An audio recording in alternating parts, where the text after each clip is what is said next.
Another example of working with heritage knowledge on action learning pathways to more sustainable lifestyles is the question of wild leafy vegetables, or Imifino. How can Imifino heritage inform food security and healthy lifestyle innovation?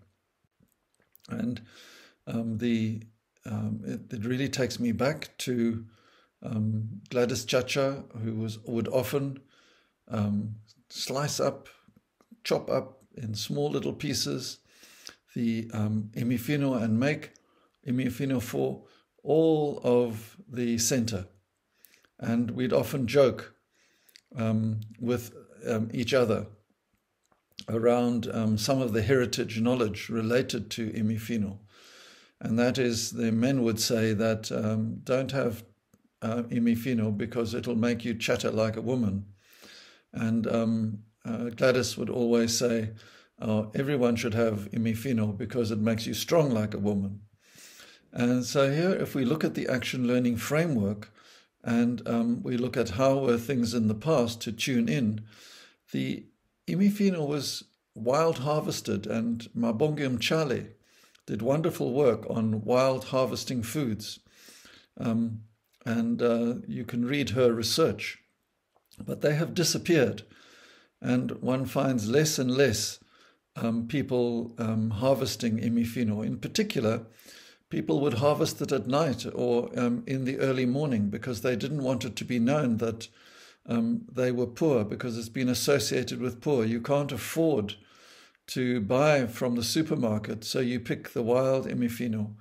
And of course, the wild Imifino has tremendous iron in it. And locally produced foods are more sustainable. So there are many tune-in stories that you can start with that would relate to the experience of children or heritage in the past. And if you relate it to how things are today, then you find that most vegetables are expensive, and they're in supermarkets or they're bought from street sellers, street vendors. Which is better, to buy from the street vendors or to buy from the supermarket, which is cheaper? How are things today becomes a really important area. And, what does this mean to us today? If people pick, they're poor. If people buy, then they're rich. If people grow, well, people are growing less and less. So how does this begin to relate to opening up these concerns? And the indigenous knowledge heritage is really important for understanding the agency of being able to bring your own food to the table by growing it, and the health associated with the iron-rich foods, and the way that iron steamed in an iron pot, or Imifino steamed in an iron pot, has more available iron for metabolizing. So what would you do today, to make things more sustainable? Would you buy your vegetables in the supermarket so people think you're rich? Or would you grow or harvest your own? So wild-picked, shop-bought, or homegrown, or all of the above.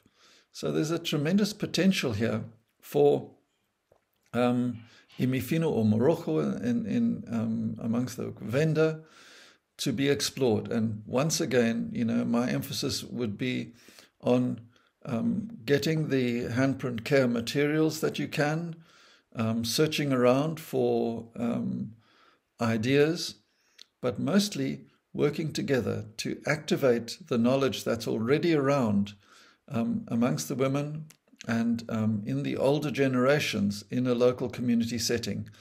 So that once again, to quote Nhlope, we can touch the past with our memories. And Gladys would always take a first tasting and say, it just brings me back to my youth and the health.